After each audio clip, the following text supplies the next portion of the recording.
FM 102เมกะเฮิรตซ์และก็ FM 104เมกะเฮิรตซ์ก็มีให้รับฟังกันเป็นประจำพร้อมกันนั้นก็ไลฟ์สดทาง Facebook ที่กิตติเมธี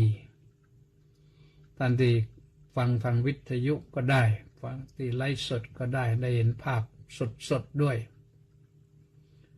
วันนี้ไลฟ์สดจริงๆเขาประมาออก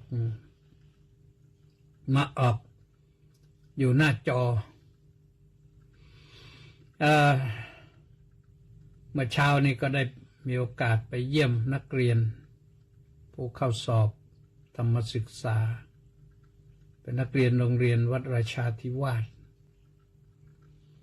แต่ก่อนนี่มีนักเรียนโรงเรียนพระดาบทด้วย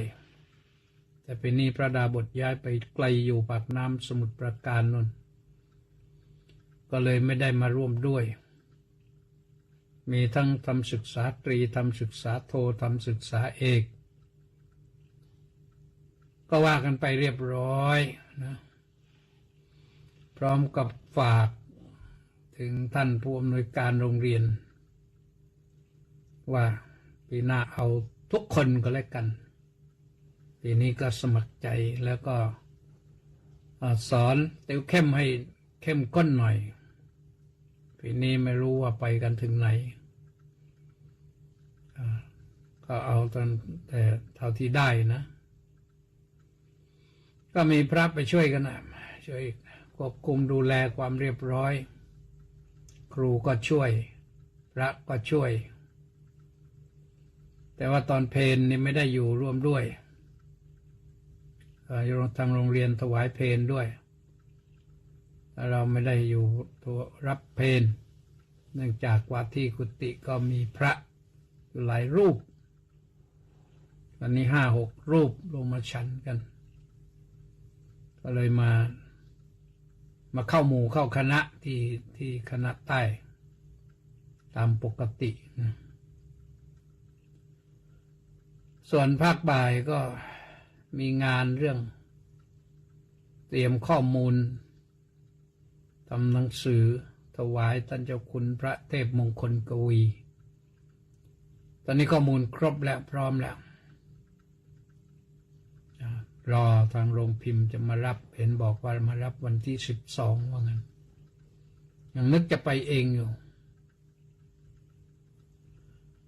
อย่างไรเสียเดี๋ยวมีโอกาสก็อาจจะไปเองไปถึงโรงพิมพ์แต่ว่าไปถึงก็ไม่เจอคนที่ติดต่อประสานงานกันอีกก็เสียหายอีกนะ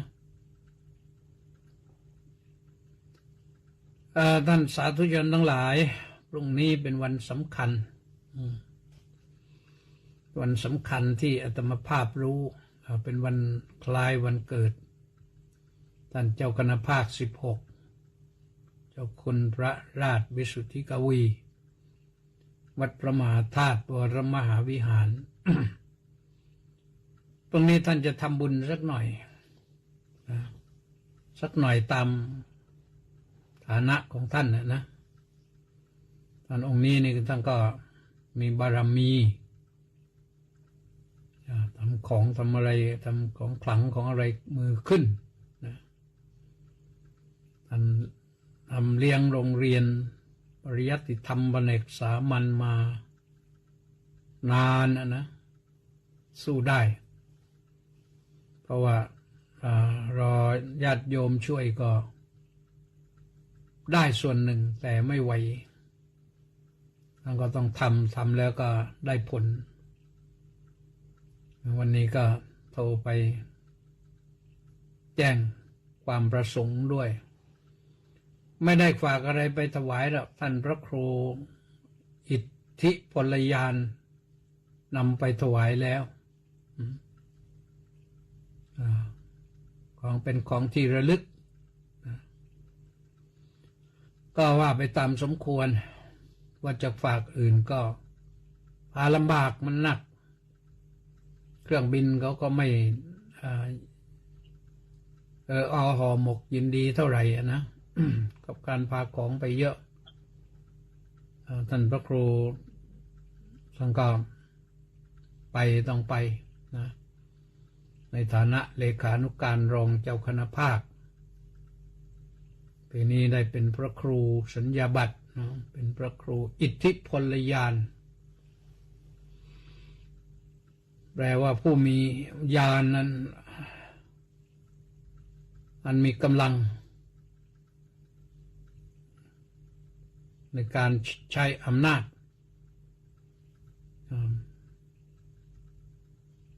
ก็ชื่อเพราะดีนะพระครูอิทธิพลญาณก็เดิมนี่ท่านได้ฉายาว่าอิทธิพโลพระมหาสำริดอิทธิพโลพอมาเป็นพระครูประหลัดกิตติคุณวัตรตอนนี้พ้นจากพระครูประหลัดกิตติคุณวัตรแล้วก็ไปเป็นพระครูสัญญาบัตรที่พระครูอิทธิพลญาณญาติโยมญาติสนิทมิตรสหายเพื่อนฝูงโปรดทราบกันด้วยตามนี้นะ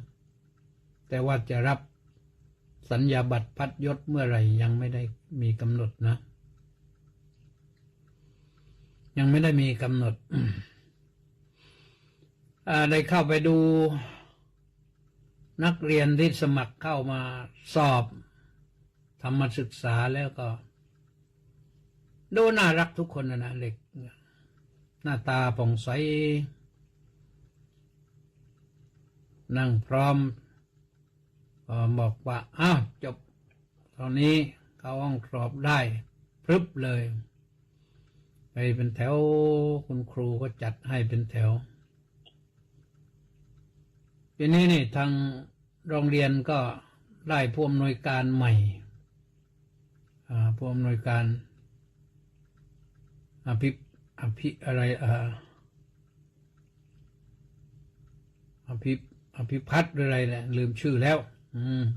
คุยกันอยู่วันนี้เนี่ยโน่นมาจากถิ่นฐานบ้านเดิมจากลำปางแต่ว่าย้ายมาจากโรงเรียนวัดวิมุตติที่เชิงสะพานราม6นะก็ย้ายมาโรงเรียนวัดราชาธิวาสส่วนพอเก่าก็ท่านดร.นฤเทพก็ย้ายไปอยู่โรงเรียนวัดพุทธบูชาข้าราชการก็ว่าไปอย่างนั้นย้ายไปเรื่อยนะย้ายไปเรื่อยนี่เขามีกติกากันว่าต้องไม่ตกต่ำย้ายไปไหนก็ไปแต่ไม่ต่ำกว่าเดิมการไม่ต่ำกว่าเดิมก็เอานักเรียนเป็นประมาณอย่างวัดราชาธิวาสนี่ก็มีนักเรียน700-800แต่โรงเรียนวัดพุทธบูชานี่ทราบข่าวว่า1,000 กว่าเพราะนั้นถือว่าไปโรงเรียนใหญ่ก็ย้ายกันไปย้ายกันมาอยู่อย่างนี้แหละนะแต่ไม่ส่วนมากไปแล้วก็ไม่มานะไปจนกระทั่งเกษียณอายุราชการถือว่าเป็นเรื่องปกติธรรมดาคนเก่งๆก็จะได้ไปโรงเรียนที่ใหญ่ขึ้นนะอย่างพอนฤเทพนะดร.นฤเทพนะท่านเก่งที่เอาเด็กอยู่ก็พอแต่ละท่านก็เก่งไม่เหมือนกันนะท่านก็จัดทำนั้นจัดทำนี้ก็ไปได้นะแต่พอนฤเทพนี่เอาเด็กอยู่ก็คือเด็กเรียบร้อยนั่งประชุมนั่งอะไรเงียบกริบเลยเด็กตั้งเกือบ1,000เนี่ยนั่งเงียบกริบดีมากเลยแต่ก่อนนั้นบางทีก็เจ้านะเด็กนี่เหมือนกับนกกระจอกเข้ารังแล้วจิ๊กจักลั่นนะแต่พอนฤเทพเอาเด็กอยู่อย่างพออะไรชยาก่อนตอนนี้เกษียณแล้วชยากัญญาพันธ์นั้นก็เก่งไปอย่างหนึ่งบริหารโดยใช้เด็กเป็นลูกศิษย์พระไปบิณฑบาตรับบิณฑบาตรับบาตร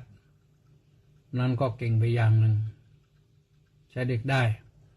แล้วตัวเองก็ไปยืนเฝ้าอยู่โน่นแถวหน้าเซเว่นเลยถ้า ถ้ามีอะไรก็จัดการได้นั่นก็ว่ากันไปแต่ละท่านแต่ละคนก็เอามาวันนี้ไปคุยให้โอวาทนักเรียนก็แฝะไปถึงผู้อำนวยการเหมือนกันเนี่ยว่าทำอย่างไรให้โรงเรียนวัดราชาเก่งนักเรียนเก่งเอาเฉพาะด้านใดด้านหนึ่งสัก3 ด้านได้ไหมลองดูไม่เอาไปทุกเรื่องเอาไปทุกเรื่องมันเก่งไม่ได้อย่างโรงเรียนแถวๆนี้เขาเก่งกันทั้งนั้นเลยนะโรงเรียนเซนต์กับเรียนนี่โรงเรียนสาธิตสวนสุนันท์นี่โรงเรียนอะไรนะราชวินิตนี่เขาเก่งๆกันทั้งนั้นนะของเรานี่ที่เก่งไม่ได้ก็เห็นใจผู้บริหารเพราะเป็นโรงเรียนของรัฐพอโรงเรียนของรัฐปั๊บรัฐก็ต้องจี้บังคับมาต้องทำตามนโยบายของรัฐนโยบายของรัฐมนตรีว่าการกระทรวงศึกษาธิการรัฐมนตรีก็สั่งมาถึงผู้อำนวยการเขตการศึกษาผู้อำนวยการเขตการศึกษาก็สั่งมาถึงผู้อำนวยการโรงเรียนจะต้องทำตามนั้นนะอย่างปัจจุบันนี่ไม่รู้ยังถือปฏิบัติอยู่หรือเปล่าหรือเปลี่ยนแปลงท่านรัฐมนตรีว่าการกระทรวงศึกษาธิการคนใหม่เนี่ยคนก่อนก็คือ ทำยังไงเด็กทุกคนต้องได้เรียนต้องเข้าเรียนไม่รู้จะเข้าไหนก็เข้าโรงเรียนรัฐบาลนี่แหละเมื่อเข้าเรียนแล้วนักเรียนทุกคนต้องไม่เรียนซ้ำชั้นท่านรัฐมนตรีมีนโยบายอย่างนั้นเพราะฉะนั้นเด็กมันจะโง่จะช้างจะควายจะหมูเห็ดเป็ดไก่ก็ต้องให้จบแล้วผลที่ออกมาคืออะไรฮะพิซซ่าเนี่ยที่เขาประกาศผลเมื่อเร็วๆเนี่ยปรากฏว่าเด็กไทยตอกหลังหล่อหลุดลุ่ยเลยที่5ของอาเซียนที่5ของอาเซียนนี่ไม่รู้ตามหลังใครแน่นอนนะสิงคโปร์ต้องอันดับ1มาเลเซียก็ต้องอันดับ2คงจะเวียดนามอันดับ3แล้วก็น่าจะเป็นอินโดอันดับ4ไทยก็อันดับ5เพราะพม่าก็ยังนิยมการรบกันไม่เลิกทางกัมพูชาก็กำลังพัฒนาลาวก็กำลังพัฒนาติมอร์ก็ยังเริ่มก่อร่างสร้างตัวประเทศในกลุ่มอาเซียนนี่เป็น11ประเทศแล้วนะก็มีนับจากเลข1ก็คือบรูไน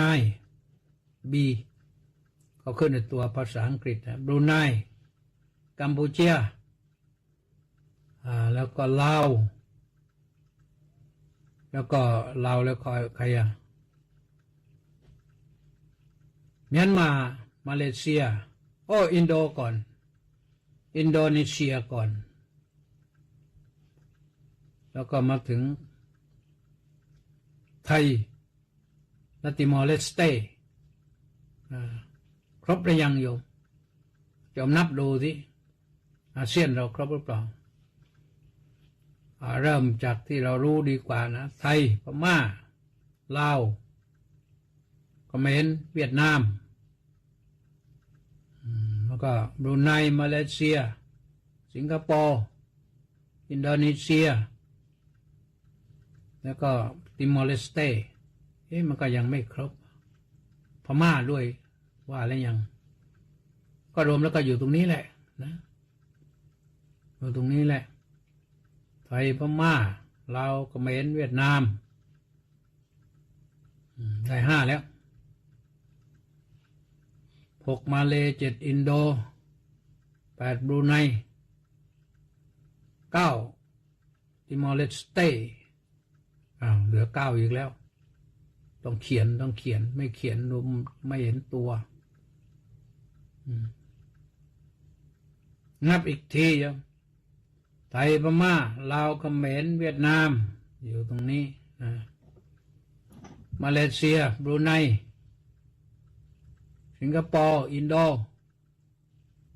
แล้วก็ติมอร์เลสเตมันก็ได้10นับ10ได้10ประเทศนะไม่รู้ประเทศที่11คืออะไรก็เอากันว่าในจำนวนเหล่านี้ไทยอยู่อันดับที่5เด็กไทยฉลาดนะอันดับนี้ฉลาดอันดับความฉลาดของเด็กไทยที่จริงเด็กมันฉลาดกว่านี้ได้ถ้าครูสอนให้ดีแล้วก็ครูก็สอนให้ดีกว่านี้ได้ถ้านโยบายภาครัฐดีก็ต้องไปถึงโน้นนะนโยบายภาครัฐนะต้องว่ากันสำคัญแต่จะโทษก็ต้องโทษนโยบายภาครัฐนโยบายภาครัฐมันออกมาก็จากคนในภาครัฐคิดมาให้ตั้งแต่รัฐมนตรีปลัดกระทรวงศึกษาธิการรองปลัดท่านเหล่านั้นช่วยกันคิดเลขาธิการสพทสำนักงานการประถมศึกษานะก็มาจากโน้นแหละเขาคิดอะไรกันมาข้างล่างนี่ต้องทำตามแล้วนะไม่ทำตามก็ผิดนโยบายไม่ได้เดี๋ยวก็มีโทษนี่เมื่อวันนี้อ่านข่าวอย่างนึงทางคุณครูทางเชียงใหม่นะไปเอาเซ็นอนุมัติให้เด็กยากจนไม่มีเงินจะกินข้าวก็อนุมัติให้เด็กได้กินข้าวปรากฏว่าประพฤติผิดระเบียบถูกไล่ออกเลยนะจากปปชก็ตัดสินชี้คร่อมไปว่ามันผิดระเบียบพอเป็นระเบียบก็ครูก็ต้องถูกไล่ออกขนาดนั้นนะนั่นก็เซ็นนะเด็กกินข้าวนี่มันจะกี่ตังค์นะแต่ถ้าเซ็นให้เด็กกินข้าวมากก็ผิดปกติเหมือนกันแหละนะจำนวนเงินมากนะแต่จำนวนเงินเด็กกินข้าวมันไม่น่าจะมากหรอกอย่างไรก็สงสารคุณครูนะที่เขาโกงกันเป็นร้อยล้านพันล้านเดินยิ้มแฉ่งเฉยเลยไม่เป็นไรมันเรื่องถึงปปชก็โอ้ยหลักฐานไม่พอยกเลิกหรือไม่งั้นก็เก็บเรื่องจนกระทั่งว่าอะไรเรื่องหมดอายุความจบหลุดพ้นไปก็ไม่รู้จะว่าอย่างไรนะเรื่องมันเป็นอย่างนี้มันเป็นจริงๆแล้วความจริงเรื่องถ้าขึ้นไปถึงเนี่ยตัดสินพร้อมก็เมื่อเรื่องมันกระจ่างชัดแล้วไม่ต้องไปหาอะไรอีกเรื่องก็ไม่ดองในศาลเยอะเดี๋ยวนี้เรื่องดองในศาลนี่มากมายมหาศาลปีหนึ่งหลายหมื่นคดีว่ากันไปก็น่าเห็นใจเรื่องของเรื่องมันก็เราก็1รู้ไม่จริง2ทำไม่จริง3ไม่หวังผลประโยชน์แก่ประเทศชาติบ้านเมืองจริงเห็นในประโยชน์ตนกันก็เลยเป็นไปอย่างผิดเพี้ยนนะก็น่าเสียดายประเทศไทยโอกาสมีเยอะแต่ว่าเราก็ทำให้โอกาสนั้นมันหลุดลอยไปจนกระทั่งปีนี้นี่ข้าวหอมไทยก็ไม่ติดฝุ่นแล้วสู้เวียดนามไม่ได้ทำไปทำมาเมื่อตะกี้นี่อ่านข่าวก็บอกว่าที่ข้าวหอมไทยไม่ติดข่าวนั้นอย่าเพิ่งตกใจเพราะว่าเราไม่ได้ส่งเข้าประกวดหมดไม่ส่งเข้าประกวดแล้วมันจะเป็นติดอันดับได้ยังไงล่ะเลยเวียดนามได้ที่1ไปเลยยกให้เขาไปเลย ฟังไปอ่านไปก็เขาก็ว่ามันจริงเท็จแค่ไหนไม่รู้นะนั้นมันข่าวคือข่าวเขาบอกว่าการตัดสินปีที่แล้วนี่มันไม่แฟร์ก็คือไม่โปร่งใสก็ไม่โปร่งใสแต่ปีนี้ก็เลยไทยไม่ส่งข้าวเข้าประกวดก็เลยอันดับหนึ่งข้าวอันดับหนึ่งของโลกเนี่ยก็หลุดไปจากประเทศไทยเพราะเราไม่ได้ส่งอันนี้ก็อย่าไปโทษกระทรวงเกษตรเขาอย่าไปโทษกรมการข้าวอย่าไปโทษใครเขาอย่าไปโทษชาวนาต้องโทษนักวิชาการนนบางที่เขาไม่ยอมไม่ส่งไปไม่ยอมไม่ส่งมันก็ไม่ได้รับการพิจารณาน่าจะได้ที่หนึ่งได้ยังไงนะ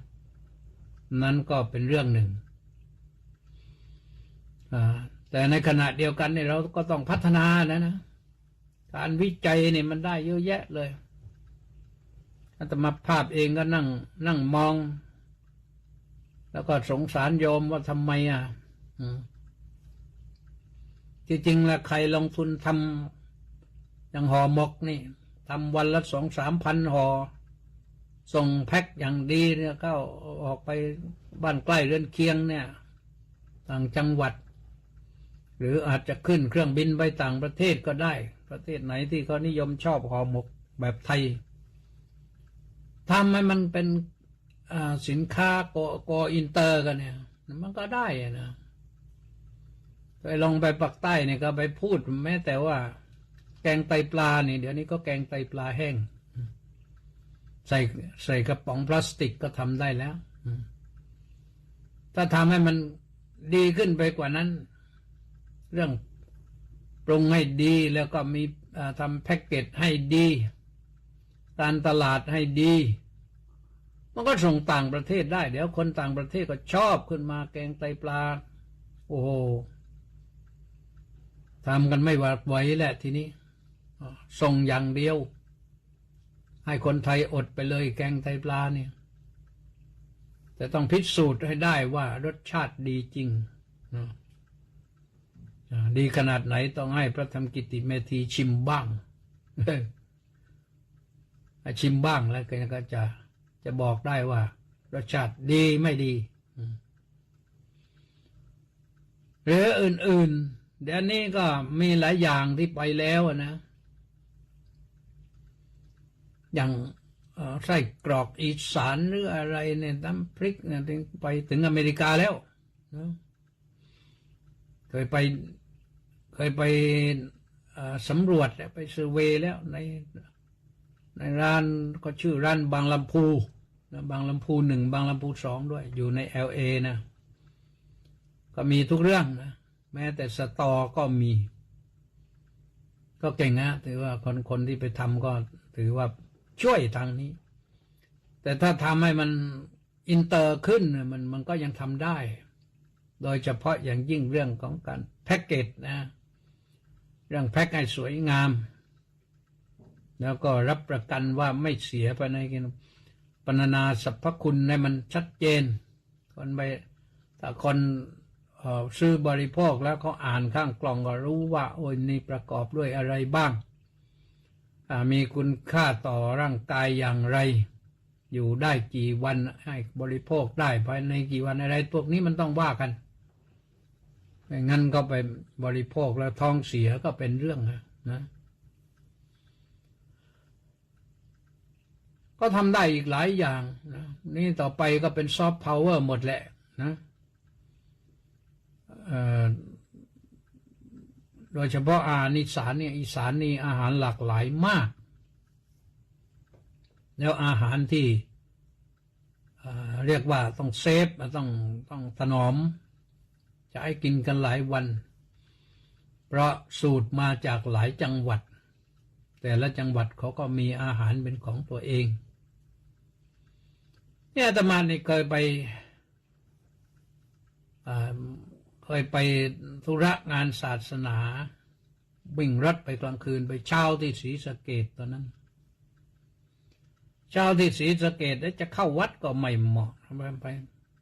ก็เลยเข้าตลาดไปดู ก็ไปดูปรากฏว่าเขาปิ้งข้าวเหนียวอยู่เขาเรียกข้าวเหนียวอะไรเลยนะเขาประน้ำกะทิประอะไรขึ้นมาพอปิ้งมาแล้วก็มันหอมใครนั่นดร.อุทัยเจ้าศรีสะเกษฟังอยู่หรือเปล่าถ้าฟังบอกหน่อยที่เขาเรียกอะไรข้าวเหนียวที่ปิ้งเขาไม่ห่อแล้วเขาปิ้งรมฟัน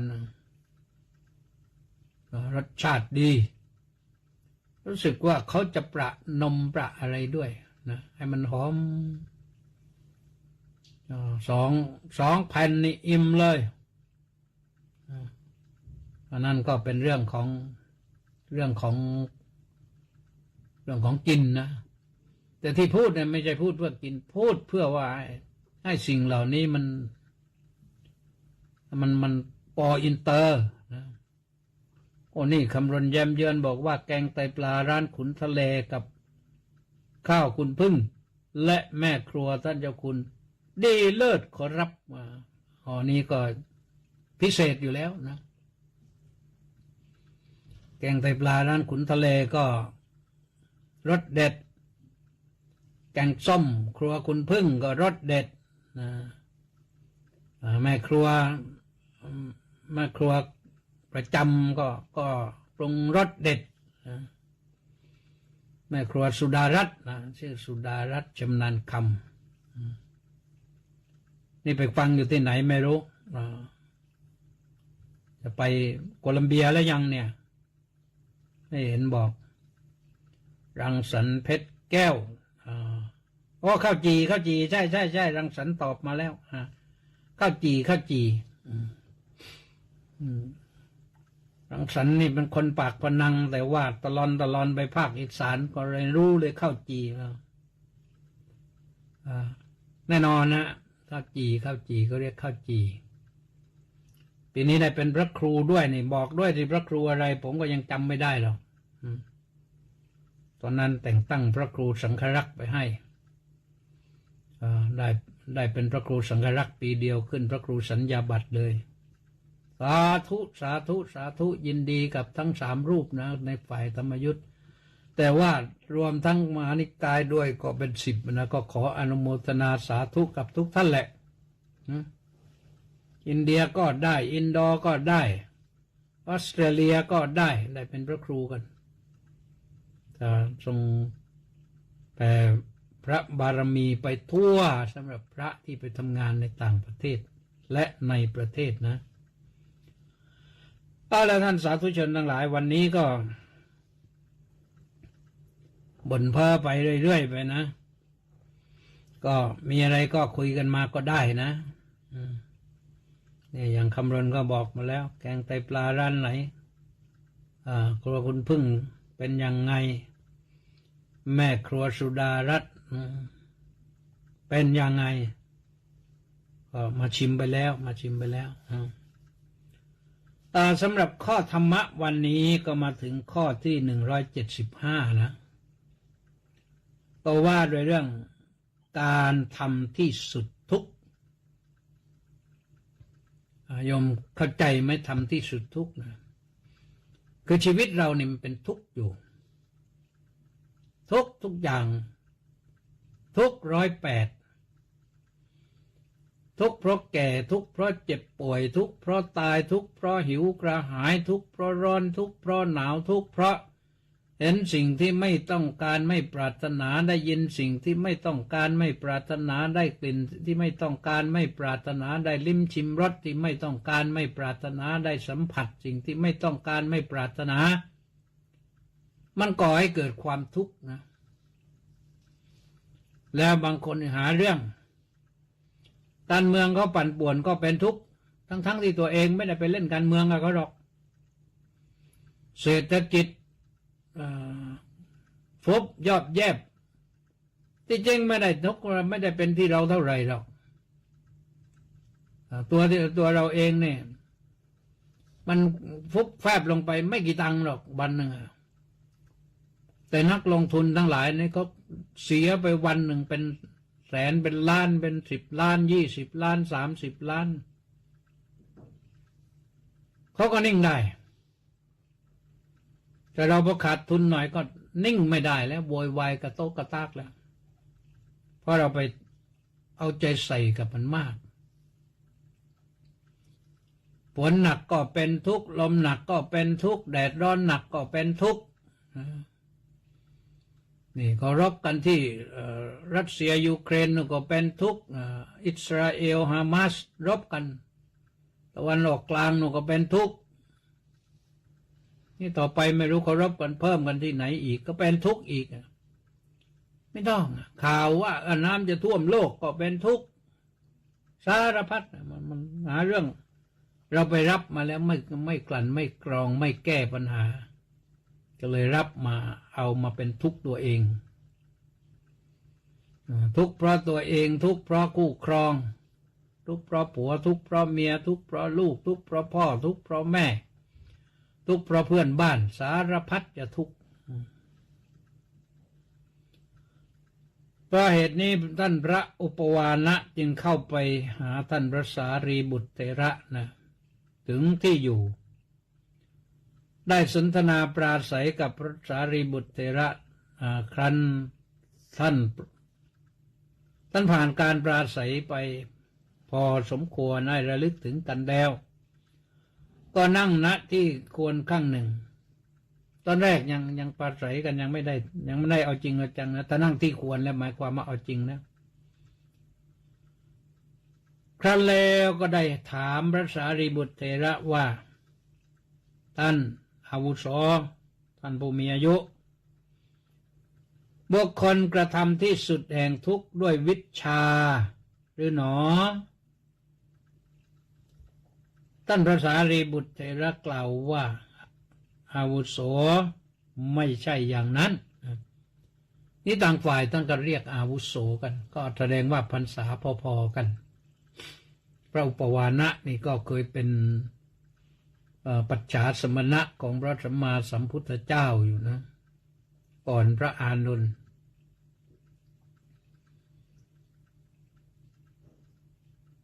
ท่านถามว่าคนทำที่สุดทุกข์ได้เพราะวิชชาหรือเพราะโดยทั่วไปเลยพระพุทธเจ้าตรัสบอกว่าอวิชชาปัจเจยสังขารานี่เพราะอาวิชชาเป็นปัจจัยจึงให้เกิดทุกข์ขึ้นมาอวิชชาตัณหาอุปาทานกรรมเป็นไปอย่างนั้นนะต้องว่าไว้อย่างนั้นแต่ท่านมาถามพระสารีบุตรเถระว่าบุคคลทำที่สุดแห่งทุกข์ด้วยวิชชาหรือหนอพระเถระตอบว่าท่านไม่ใช่อย่างนั้นนะพระอุปวานะถามต่อไปอีกอาวุโสก็บุคคลกระทำที่สุดแห่งทุกข์ได้ด้วยจรณะหรือในพุทธคุณนะวิชชาจรณะสัมปันโนนะสมบูรณ์ด้วยวิชชาและจรณะนะท่านก็เลยถามไปถึงโน้นว่าก่อนสิ้นสุดทุกข์ด้วยจรณะหรือจรณะแปลว่าความประพฤติเป็นจรณะ15นุ่นเยอะแยะนะข้อวัดปฏิบัติเนี่ยหิริโอตตัปปะศีลหิริโอตตัปปะเดี๋ยวต้องเปิดดูคัมภีร์หน่อยอยู่ลืมแล้ว15 ข้อเนี่ย15 ข้อคืออะไรบ้างอยู่ในนี้หรือเปล่า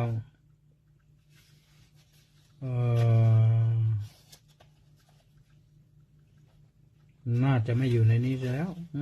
อยู่เล่ม2นู่นนะก็ค่อยว่ากันเอากันว่าเป็นนิยมไว้ก่อนแล้วกันจรณะ15เป็นสัพพุริสธรรม7ด้วยนะรวมกันแล้วก่อนโน้นก่อนนี้ก็เป็น15แต่ท่านบอกว่าไม่ใช่อย่าพูดอย่างนั้นเลยท่านมันไม่ใช่อย่างนั้นหรอกมันไม่ใช่อย่างนั้นแล้วคืออะไรพ้นทุกข์ได้อย่างไรถ้าก็ถามต่อไปว่าก็บุคคลทำที่สุดแห่งทุกข์อื่นจากวิชชาและจรณะหรือครับ ท่านก็บอกว่าก็ไม่ควรจะกล่าวอย่างนั้นไม่ใช่อย่างนั้น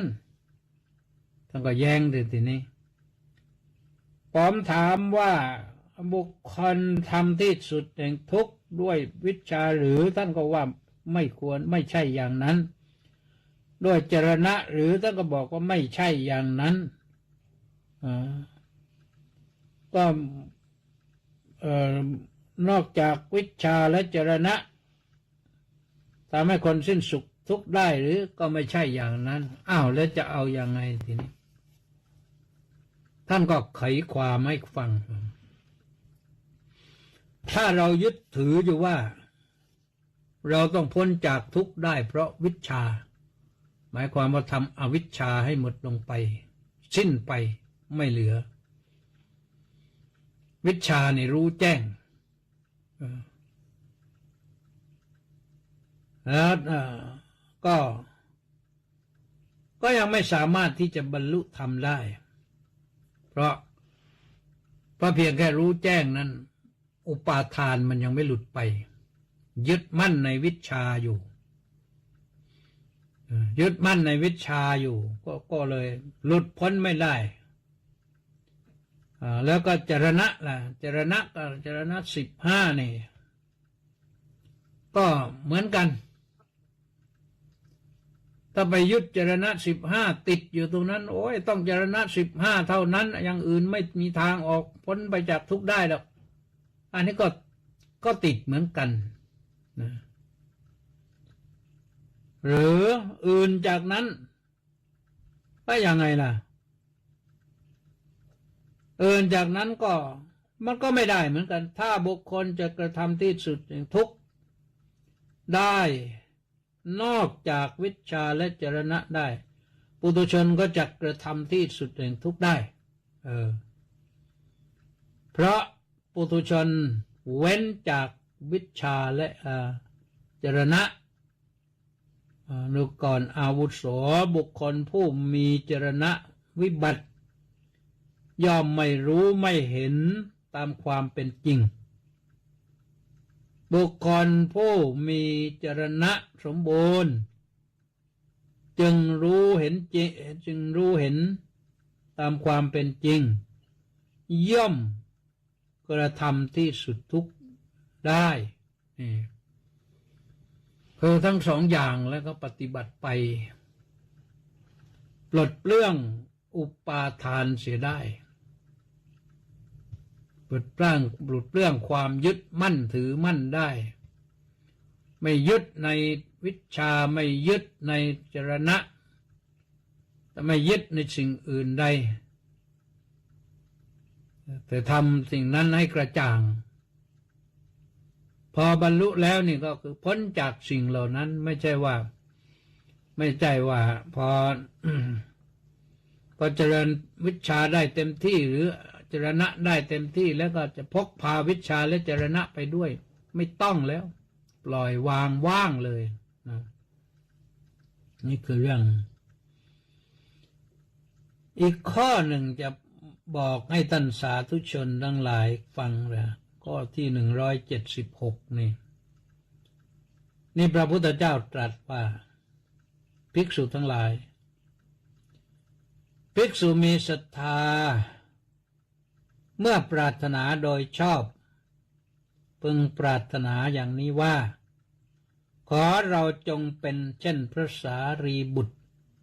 และพระมหาโมคคัลลานะภิกษุทั้งหลายสารีบุตรและโมคคัลลานะนี้เป็นราชูเป็นประมาณแห่งภิกษุทั้งหลายผู้สาวกของเราราชูคืออะไรล่ะโยมตาช่างราชูก็คือตาช่าง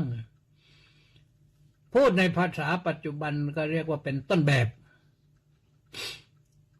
บบของพระทั้งปวงหรือพูดให้มันทันสมัยเด็กสมัยใหม่รู้เรื่องก็เป็นโมเดลแต่ผู้หลักผู้ใหญ่ฟังไม่ค่อยรู้เรื่องโมเดลอะไรนะพระพุทธเจ้าตรัสไว้ที่ไหนไม่ได้ตรัสไว้แต่มันเป็นเช่นนั้นโมเดลก็คือต้นแบบเป็นแบบอย่าง เวลาเขาทำงานวิจัยทำอะไรนี่ก็ต้องสรุปเป็นโมเดลว่าได้ข้อสรุปอย่างนี้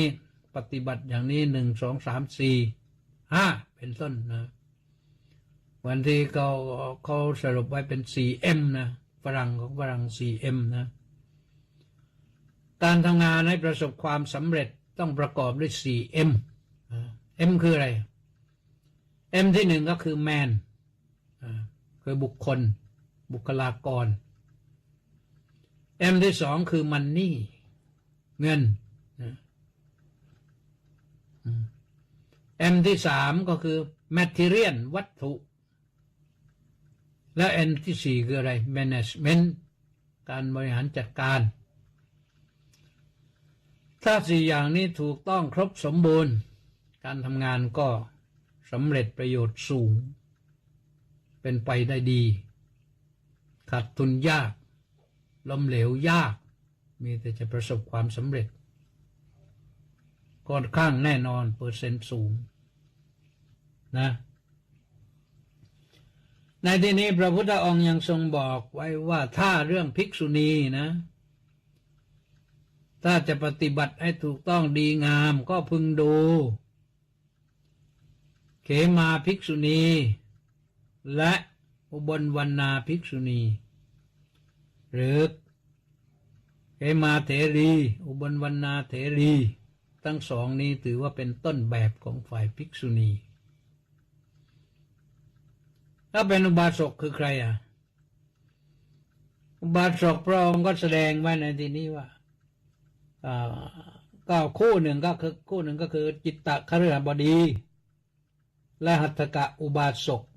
นี่เป็นฝ่ายอุบาสกนะส่วนฝ่ายอุบาสิกาก็คือนางขุชุตราแล้วก็นางเวลุกันตกีมารดาของนันทะ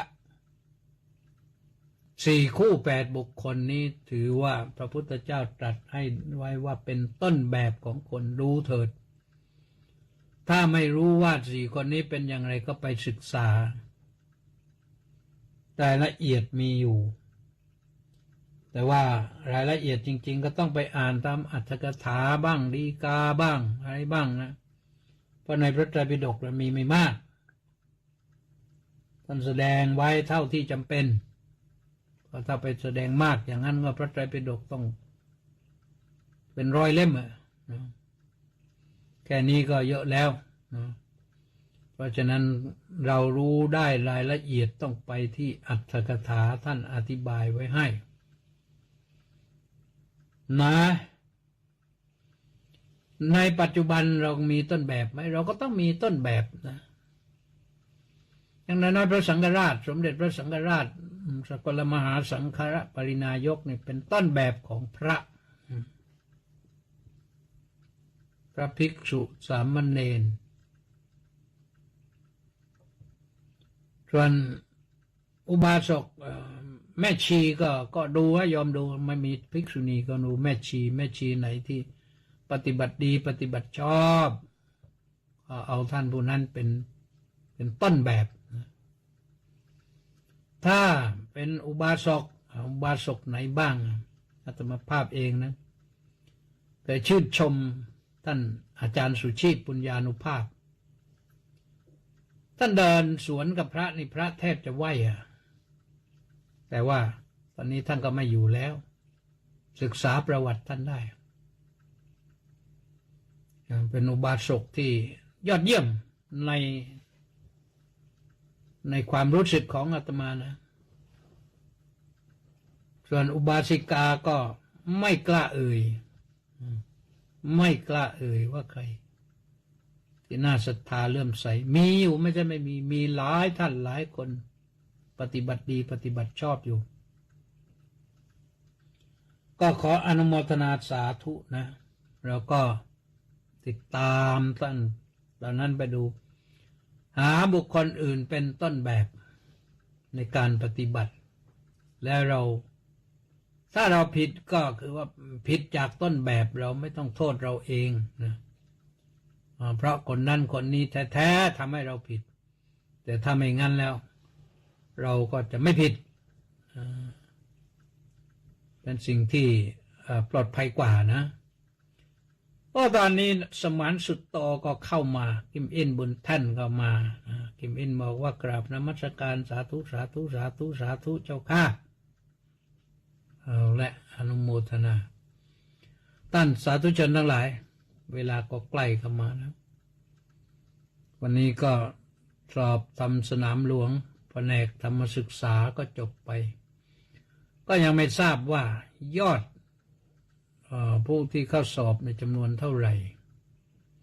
แต่ปกติแล้วก็ประมาณ2 ล้านคนนะเมื่อตอนเย็นนี่ก็พูดในรายการของดีทีวีบอกว่า2 ล้านคนในพระสงฆ์ท่านส่งข้อสอบ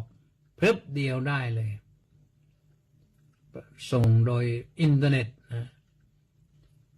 แล้วก็อัพโหลดข้อมูลพรวดไปขึ้นที่สนามเนาะแต่ละสนามทั่วประเทศเนี่ย1,000 กว่าสนามพอไปขึ้นที่โน้นแล้วเขาก็ดาวน์โหลดปริ้นออกมาเดี๋ยวนี้เครื่องปริ้นก็เขามีเครื่อง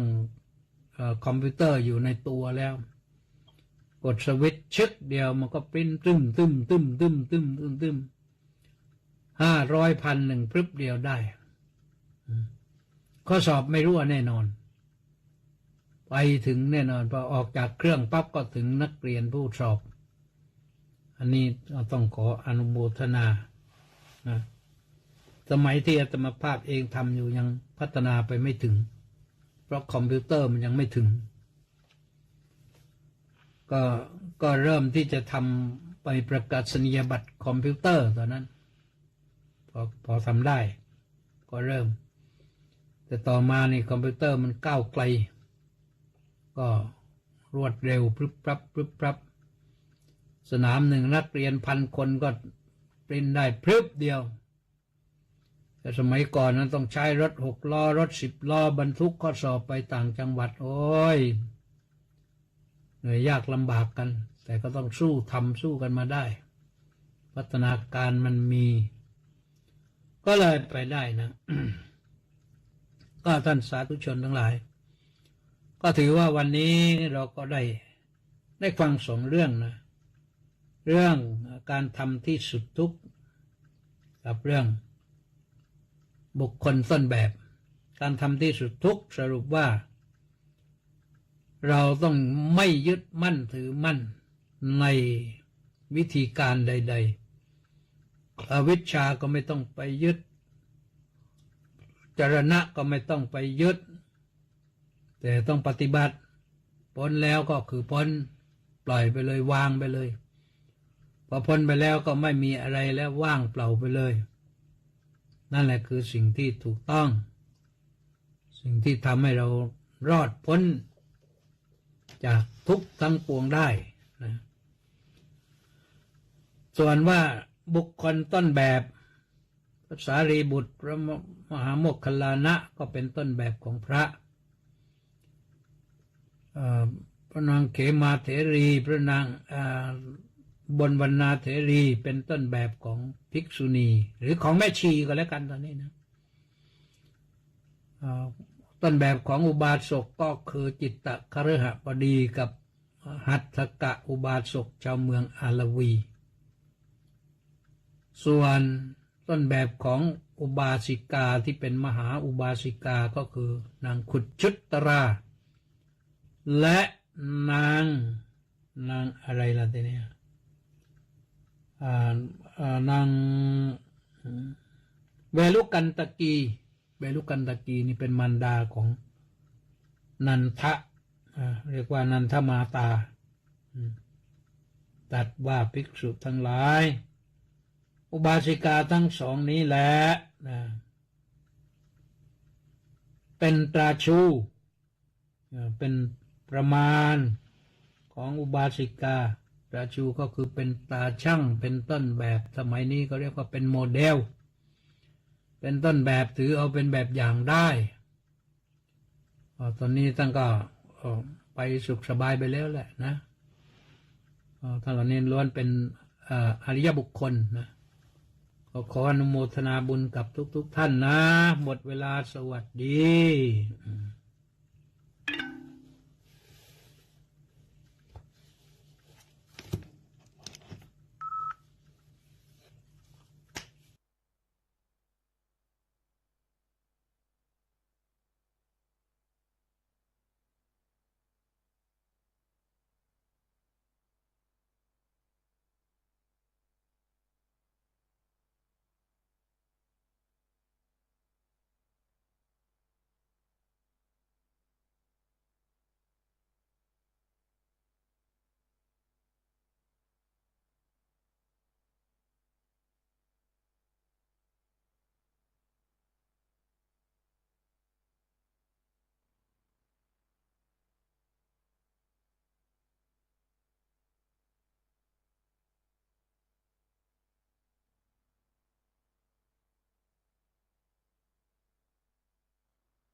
พฤศจิกายน